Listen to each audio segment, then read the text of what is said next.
Hey guys, Sanjna here and welcome back to my channel. I hope you guys are all doing really well. Now, if you're new to my channel, then welcome. I do a lot of study, career, finance, money, side hustles, and productivity related content. So if that's something of interest to you, then please do subscribe to my channel down below. And as you can tell by the title of today's video, I wanted to just share with you some of the common mistakes or things which you should avoid in your CV. There are a lot of things out there which, are very vague in nature, and it's generally hard to determine between, what is right and what is wrong for a CV. So I'm just going to take you through a few things which you should avoid in your CV so you can have a killer CV for 2021.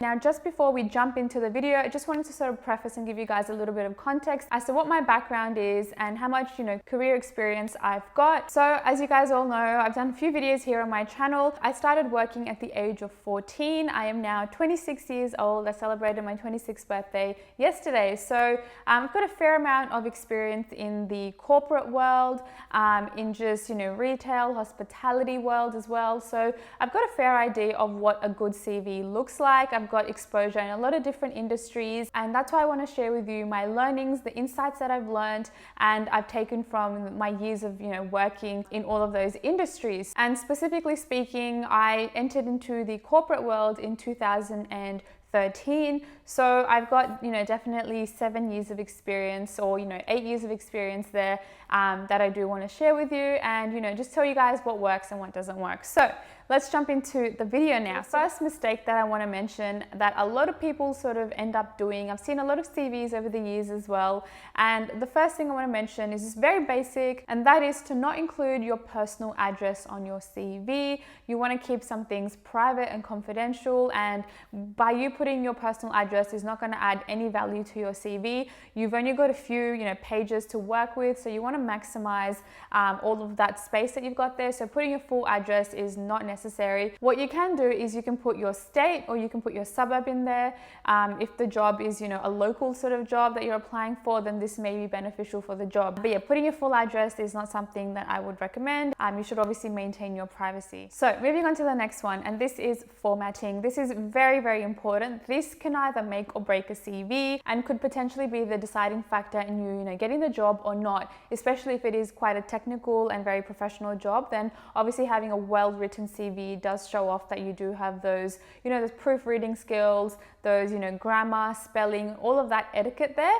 That can definitely help, in you sort of potentially getting that job as well. So a few things that I think you should definitely look out for. And if you are in Australia, then I think this is a very common mistake which is made, and that is using the letter Z instead of S. So we're using the American language instead of the Australian language. If you're working in Australia, obviously you want to be using S's instead of Z's because that's not how we pronounce things, or that's not how we spell things. Obviously, if you are in America, then you obviously use what is accepted in your country. But yeah, I've seen a lot of people that are using and mistakenly using Z for S's. Another thing is just having a look at the flow and the consistency and the readability of your CV as well.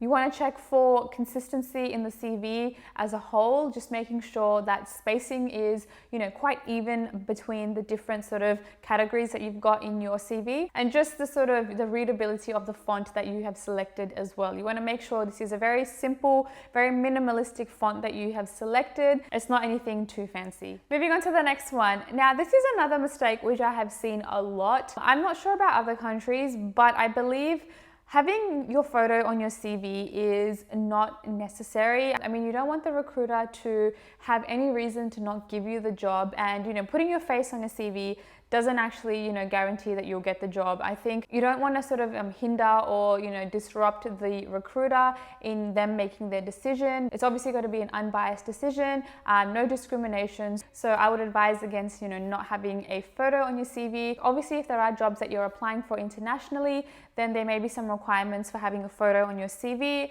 But overall, general sort of rule of thumb is to not have a photo on your CV. Moving on to the next one. Now, this is a very good point. Now, do not use Word templates as your CV, because Word templates, as you guys may have seen, are very, very confusing, very distracting. They're not simple, a lot of colors, a lot of images, margins are not centered, and things are just very, very confusing. And that's not what you want to present to the recruiter. You want your CV to be as simple, clean and minimalistic as possible, just because it is easier to read as well for the recruiter. You don't want any fancy colors, distracting away from the flow of the CV as well. There are a lot of templates out there. You just got to find a very simple black and white template, which is just easy to read and it looks clean. All right, now moving on to the length of a CV. Now, generally, the most appropriate length for a CV is about 2 to 3 pages. Now I'm saying 2 to 3 because if you're new to the industry, then definitely 2 pages is more than sufficient. If you've got,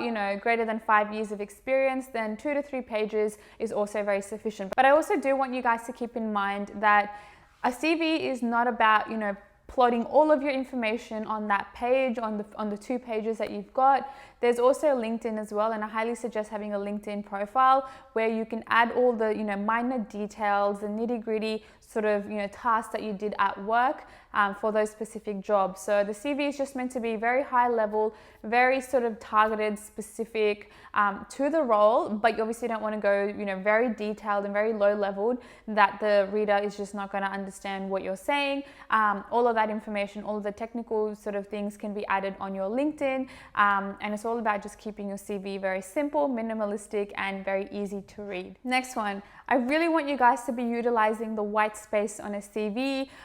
You shouldn't be made to feel that if there's white space on a CV that you need to put something and add something in that space to fill it up. In fact, this is a good thing. This just makes it easier for the reader to have that flow and really sort of skim through your CV in a very sort of easy manner. So don't be afraid of white space. Now, this is something that is very common and I've seen definitely over the years. So at the end of the CV, you may see the word references.